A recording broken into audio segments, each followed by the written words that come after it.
विभिन्न अपराधों के आरोपी गजानन तोरकी सोमवार दोपहर करीब 2 बजे जालना शहर के भार चौक पर दिन दहाड़े गोली मारकर हत्या कर दी गई थी।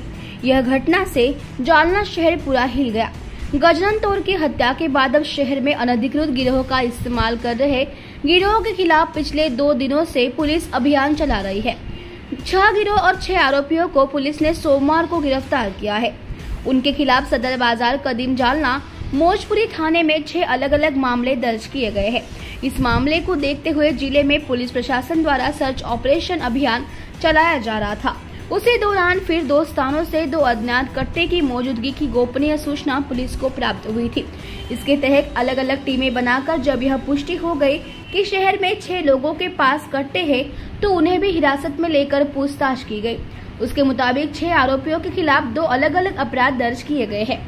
स्थानीय अपराध शाखा के पुलिस निरीक्षक रामेश्वर खनाल ने जानकारी दी है कि इस आरोपी के पास से 2 पिस्तौल, 4 कारतूस, 3 मोबाइल फोन जब्त किए गए हैं। जालना से संवाददाता संजय आहेर की रिपोर्ट।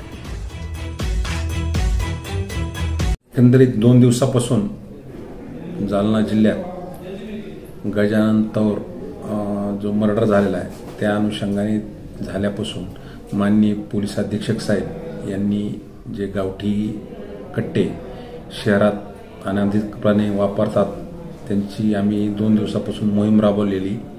कालच्या तारखेत आम्हाला एकूण 6 कट्टे आणि 6 आरोपी मिळून आलेले होते। त्यांच्या विरुद्ध सदर बाजार, कदीम जालना आणि मौजपुरी या ठिकाणी वेगवेगळे 6 गुन्हे आम्ही दाखल केलेले होते। त्याच धर्तीवर आज परत हीच मोहीम आम्ही कंटिन्यू राबवत असताना आज 2 ठिकाणी अवैध कट्टे आहेत अशी बातमी गोपनीय मिळाली होती। त्या अनुषंगाने आम्ही वेगवेगळी पथके तयार करून शहरात शोध घेतला असता आम्हाला एकूण 6 जण संशयित किंवा त्यांच्याकडे कट्टे आहेत अशी खात्रीशीर बातमी होती। त्या अनुषंगाने त्यांना ताब्यात घेऊन विचारपूस केली असता त्यांच्याकडे 2 गावठी कट्टे, पिस्टल आणि ज्या 4 जिवंत काडतूस मिळून आलेले आहेत।